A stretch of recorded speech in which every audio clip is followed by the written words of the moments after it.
प्यारे बुजुर्गों, माताओं, भाई और बहनों, कल फादर्स डे है। एक ऐसा दिन जो कि बहुत से भाई बहन सेलिब्रेट करते हैं अपने पिताजी का शुक्रिया अदा करने के लिए। जब हम अपनी ज़िंदगी को देखते हैं तो हमारे पिताजी हैं जिनका सपोर्ट हमारे अंग संग रहता है।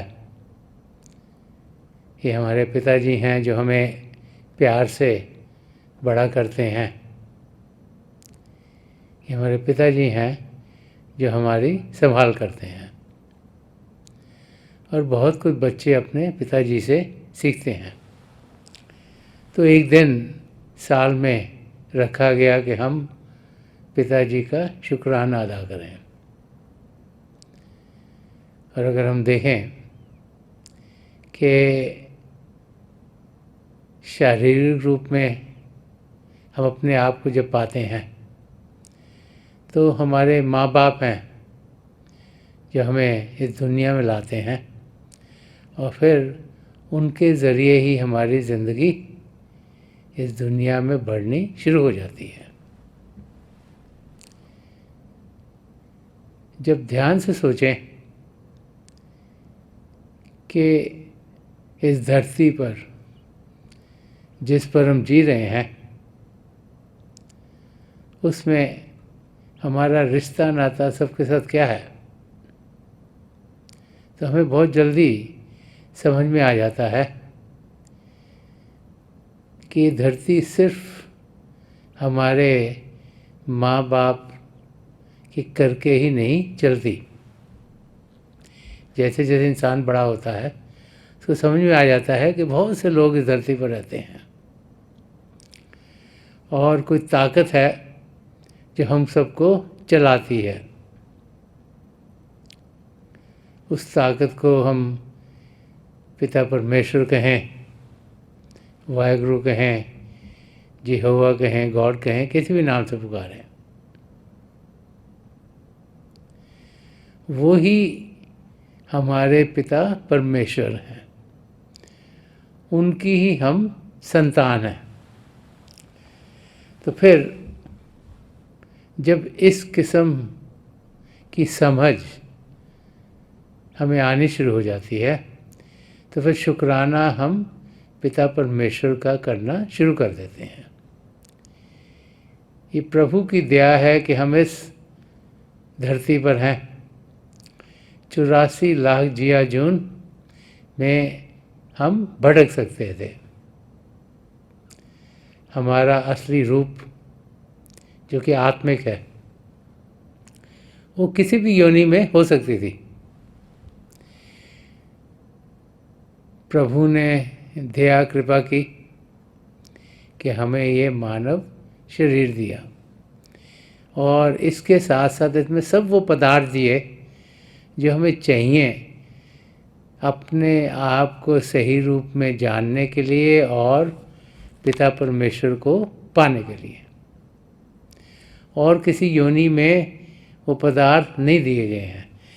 तो फिर जब ये हमारी समझ में आती है तो फिर शुक्राने के सिवा और कुछ लफ्ज़ हमसे निकलते नहीं कि प्रभु का शुक्राना कि 84 लाख जिया जून में जो सबसे उत्तम चोला है, सबसे उत्तम योनि है, वो प्रभु ने हमको बख्श दी। अपनी दया में, अपनी कृपा में हमसे खुश होकर अपनी मौज में प्रभु ने हमारी आत्मा को ये मौका दे दिया। अब इस धरती पर देखें तो 7 बिलियन से ज़्यादा लोग जी रहे हैं। उनमें से चंद लोग होते हैं जिन पर प्रभु की दया दृष्टि और प्यार से पड़ती है। और इन आत्माओं को प्रभु किसी जीवित महापुरुष की संगत में पहुंचा देते हैं। ये प्रभु की दूसरी देन है हम सब पर, जिन्हें ये समझ में आ गया कि ज़िंदगी सिर्फ बाहरी रूप से जीने के लिए नहीं, लेकिन जो भी हम इंद्रियों के ज़रिए ग्रहण करें, इसके आगे भी कुछ और है, कि कुछ और है जो हम अनुभव कर सकते हैं। और वो जो कुछ और है उसका अनुभव करने के लिए ही पिता परमेश्वर ने हम पर दया कृपा की कि हम एक ऐसे महापुरुष की शरण में पहुंच गए जो हमें असलियत क्या है, जो अंदरूनी रास्ता है, वो रास्ता है जो आत्मा का मिलाप परमात्मा से कराता है, उस रास्ते की जानकारी दे पाते हैं।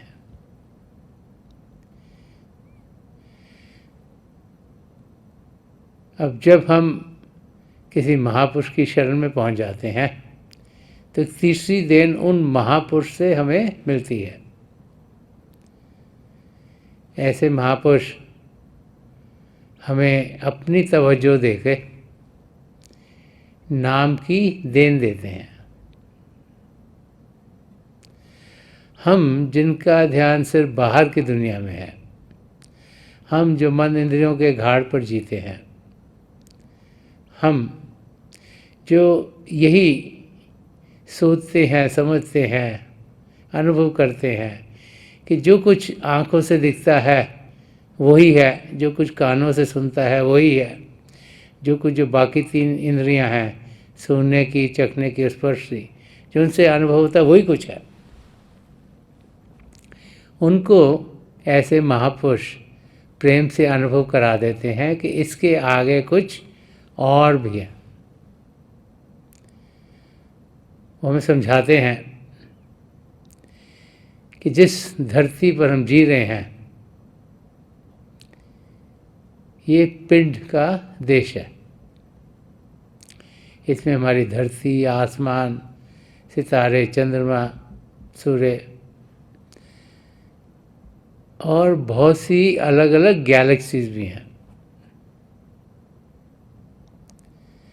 हम ये न समझें कि सिर्फ इसी तक हम सीमित हैं, कि पिंड के देश के आगे अन्न का देश है, उसके आगे ब्रह्मांड का देश है, फिर पार ब्रह्म का देश है और फिर सचखंड का देश है। कि हम सब सचखंड के वासी हैं। वो सच्चाई का खंड है, चेतनता से भरपूर है।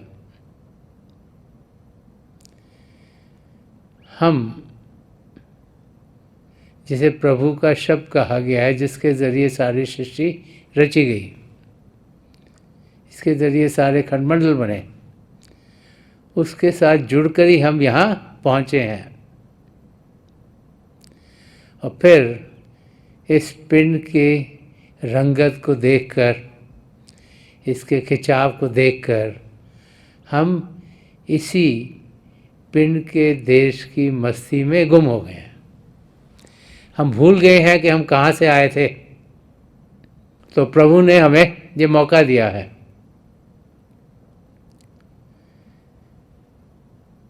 असलियत को जानने का, ये जानने का कि हम सब पिता परमेश्वर को जान सकते हैं, पहचान सकते हैं, उनसे एक में एक हो सकते हैं। बार बार महापुरुष समझाते हैं कि प्रभु ने इंसान को प्रेम करने के लिए और कंपैशन, करुणा के लिए पैदा किया, कि हम एक दूसरे से प्रेम करें, एक दूसरे को मदद करें, एक दूसरे के दुख दर्द में हिस्सा बनाएं, कि हम एक सच्चा इंसान बने। पिता परमेश्वर चाहते हैं कि हम एक सच्ची सुच्ची जिंदगी जिएं। तो महापुरुष जब भी आए धरती पर, वो हम सब के लिए एक एग्जाम्पल बन जाते हैं। जब हम संत दर्शन सिंह जी महाराज की ज़िंदगी की ओर ध्यान दें तो हम देखते हैं कि वो हर पल हर क्षण हम सब की मदद के लिए तैयार रहते थे। चाहे कोई सुबह उन्हें मिलना जाए, चाहे कोई दोपहर में जाए, चाहे कोई रात में आया हो, चाहे कोई ऐसा हो जो उन्हें जानता हो, चाहे कोई ऐसा जो किसी और देश से आया हो, वो सबकी मदद के लिए तैयार रहते थे। हम सब का दुख दर्द सुनते थे और फिर अपनी तवज्जो देकर उस दुख दर्द को कम कर देते थे। उनके अंदर इतना प्रेम था कि हर एक इंसान जो उन्हें मिलता था वही सोचता था कि संत दर्शन सिंह जी महाराज सबसे ज़्यादा मुझसे प्रेम करते हैं। प्रभु जिसने इंसान को अपनी इमेज में बनाया, अपनी छवि में बनाया, जो चाहते हैं कि जो सद्गुण है वो हम अपनी ज़िंदगी में ढालें, जो चाहते हैं कि हम एक सच्चा इंसान बनकर इस ज़िंदगी को गुजारें। वो ज़िंदगी क्या होनी चाहिए, वो महापुरुषों की ज़िंदगी को देखकर ही हमारी समझ में आता है। संत दर्शन सिंह जी महाराज जी ने बहुत कुछ अध्यात्म के रास्ते के बारे में कहा, जिन्होंने बहुत कुछ समझाया कि ये ज़िंदगी क्या है और हमें ये ज़िंदगी कैसे जीनी चाहिए।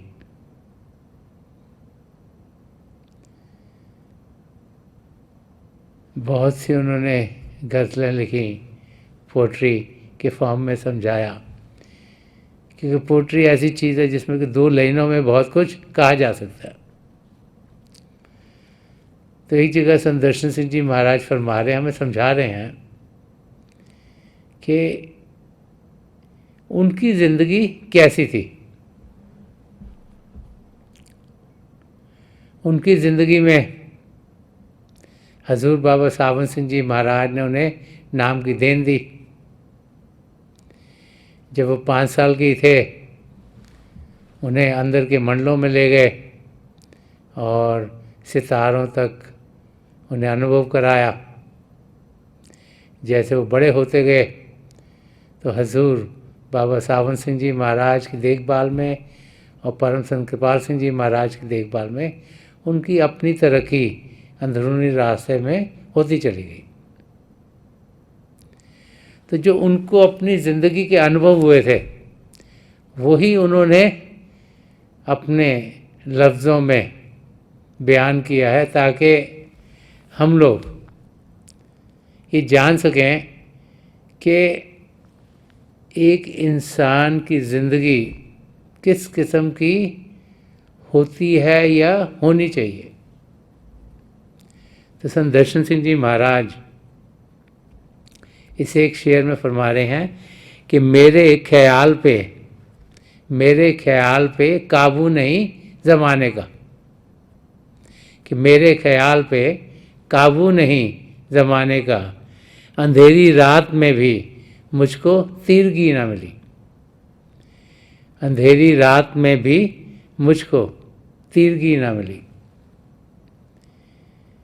अगर इसको इंग्लिश में ट्रांसलेट करें तो वो होगा, the world has no control over my destiny and my thoughts, whereas it was pitch darkness for the worldly people, even at night there was no darkness for me, for I have been blessed with eternal light within.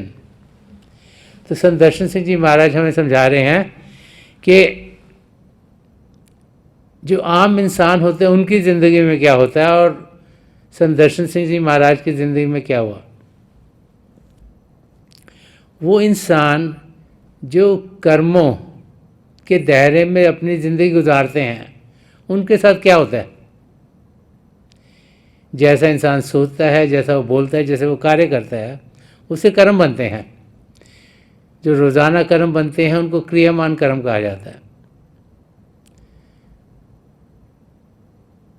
और अगर वो कटे नहीं तो वो फिर जो संचित कर्म है, जो जब से हमारी आत्मा प्रभु से अलग हुई, जब जब वो मानव चोले में भेजी गई तब तक उसने कर्म किए, तो वो जो इकट्ठे होते जाते हैं कर्म, उसको संचित कर्म कहा जाता है।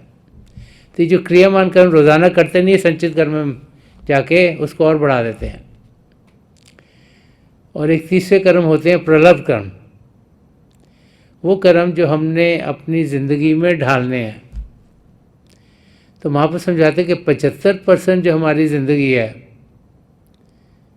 वो ये जो प्रलब्ध कर्म है इन पर निर्भर है, जो हमने पहले किया उसका असर। इसलिए कभी एक नौजवान एकदम से बीमार हो जाता है, कभी कोई गरीब इंसान है उसको एकदम से लॉटरी निकल आती है, बहुत से पैसे मिल जाते हैं। ऐसी चीज़ें होती हैं जिनका हम सोच नहीं सकते, जो समझ की दायरे से बाहर है। लेकिन महापुरुष समझते कि 25% हम सबको प्रभु ने फ्री विल दी है। हमें ये लंबी रस्सी दे दी कि हम कैसे ये ज़िंदगी को गुजारेंगे। उसमें हमने देखना है कि हम प्रभु की ओर जा रहे हैं कि प्रभु से दूर जा रहे हैं। तो आम इंसान जो अध्यात्म के रास्ते के बारे में सोचता नहीं, जो सोचता है यही दुनिया सब कुछ है, जो अपना समय दुनिया में गुजारता है, जो इसकी रौनक है, उसी की रौनक में जो अपनी सारी ज़िंदगी गुजार देता है, उस इंसान के जब कर्म बढ़ते चले जाते हैं तो वो फिर से 84 लाख जिया जून में भटकना शुरू हो जाता है। लेकिन संत दर्शन सिंह जी महाराज फरमा रहे कि मेरे ख्याल पे काबू नहीं जमाने का, क्योंकि जो विचार हैं, जो ख्यालात हैं, वो मन से आते हैं और वो इस दुनिया के ख्यालात होते हैं कि बच्चों के साथ क्या करना है, उसने ये कह दिया, मैंने तो ये कहना था, उसने मेरे साथ ये खराबी क्यों कर दी, कल किसको मिलना है। सारी दुनिया की चीज़ों के ख्यालात इंसान को आते रहते हैं कि आम इंसान की ज़िंदगी में ये ख्यालात हर वक्त बढ़ते चले जाते हैं और उनसे कर्म बढ़ते चले जाते हैं। लेकिन संत दर्शन सिंह जी महाराज फरमा रहे हैं कि मेरे ख्याल पे काबू नहीं जमाने का। वो हमें क्या समझा रहे हैं? तो वो समझा रहे हैं कि मुझे हजूर बाबा सावन सिंह जी महाराज ने नाम की देन दे दी, और जब नाम की देन दी तो फिर मुझे शब्द के साथ जोड़ दिया। वो शब्द जो हमारे भीतर 24 घंटे चल रहा है, वो शब्द जिसके ज़रिए सारी सृष्टि रची गई। और फिर मुझे अभ्यास करने का तरीका समझाया कि कैसे मैं अभ्यास करूं, अपना ध्यान ये बाहर की दुनिया से हटाकर अंदर की ओर करूं, क्योंकि सारे खंड मंडल हमारे भीतर हैं। और फिर उसको करने के लिए शरीर को शांत करना ज़रूरी है और मन को शांत करना ज़रूरी है। और मन को शांत करने के लिए उन्होंने मुझे सिमरन दिया है, प्रभु के नाम का जाप दिया है।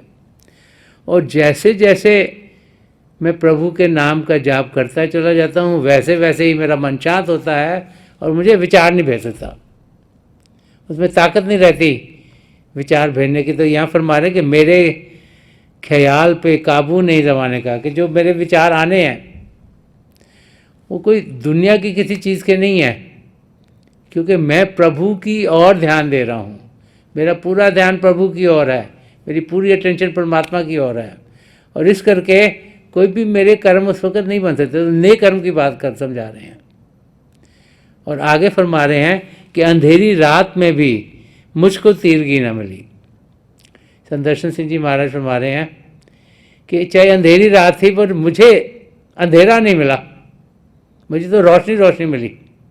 क्यों?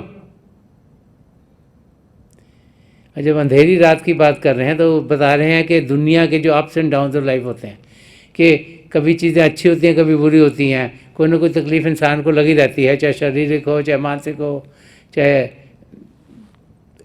इंसान बीमार हो जाए, चाहे आसपास में किसी के साथ तकलीफ़ हो गई, चाहे और कभी फाइनेंशियल तकलीफ़ आ जाती है, कि कोई ना कोई तकलीफ़ इंसान के पास जब आती है तो उसके अंदर हलचल बहुत हो जाती है, और लगता है जैसे अंधेरी रात आ गई है, कभी रात ख़त्म नहीं होगी। तो फिर हमारे ऐसी सिचुएशन में मुझे कभी अंधेरा नहीं मिला। क्यों? क्योंकि मेरे अंदर मेरे सदगुरु ने वो जोत जगा दी जो कभी बंद नहीं होती। मेरे अंदर जो प्रभु का शब्द है, जिसके दो रूप हैं, ज्योति और श्रुति, उसके साथ उन्होंने जोड़ दिया तो मेरे अंदर रोशनी रोशनी है, जगमग ही जगमग है। और मेरा ध्यान क्योंकि अंदर की दुनिया में अभ्यास करने के लायक जाता है, इसलिए मेरी ज़िंदगी में कोई अंधेरा नहीं। तो संत दर्शन सिंह जी महाराज हमें समझा रहे हैं कि किस किस्म की ज़िंदगी हमें जीनी चाहिए, कि इस धरती पर होते हुए ऊंच नीच ज़िंदगी का हिस्सा है।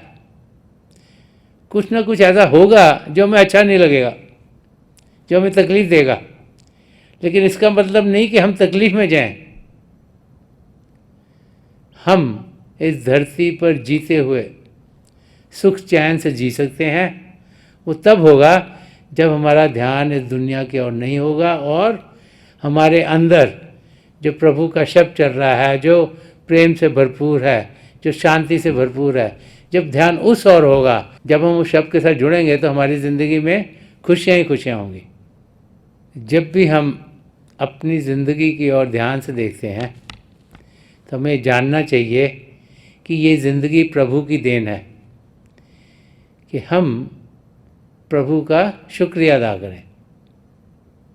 पिता परमेश्वर ने हमें ये मौका दिया है ताकि हम अपने आप को जान सकें और प्रभु से एक में हो सकें। उस मौके का हमें पूरा पूरा फ़ायदा उठाना है। और महापुरुष जब भी धरती पर आए हैं बार बार हमें समझाते चले आए हैं कि असलियत बाहर नहीं, हम सबके भीतर है। जितना ध्यान अंदर की दुनिया में करेंगे उतना ही हम अपनी मंजिल के पास पहुंचते चले जाएंगे। गुरु अर्जन देव जी महाराज ने फरमाया कि सब कुछ घर में बाहर ना ही, बाहर टोले सो भरम बुलाई, कि सब कुछ इंसान के अंदर है, अपने घर में है, इस शरीर के अंदर है। बाहर तो माया की दुनिया है। जो बाहर की दुनिया में पिता परमेश्वर को ढूंढता है कभी उनको पा नहीं सकता, और जो अंदर की दुनिया में बढ़ता है तो फिर वो असलियत क्या है उसकी जानकारी पा लेता है और अपनी मंजिल तक ज़रूर पहुंच जाता है।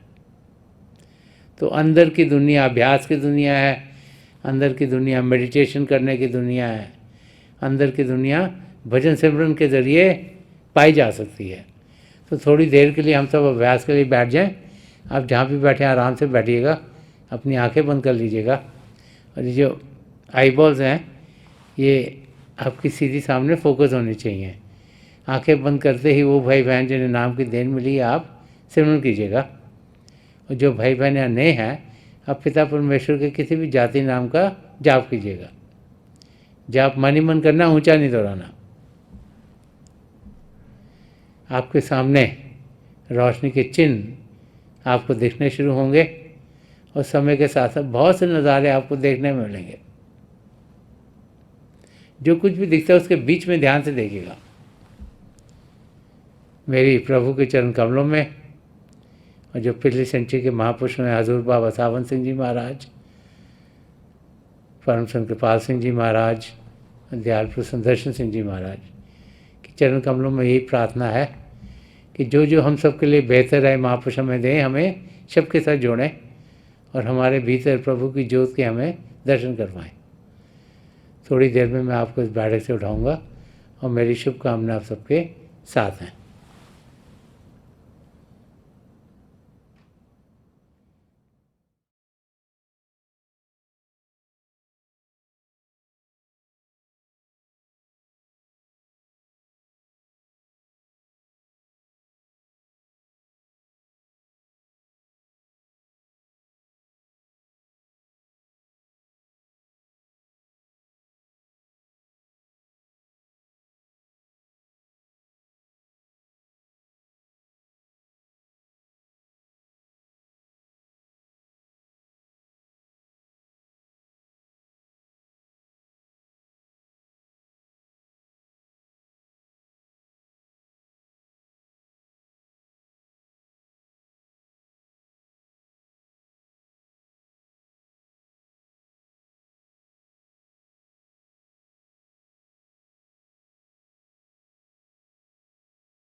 छोड़ दीजिए जी, प्लीज़ लीव ऑफ।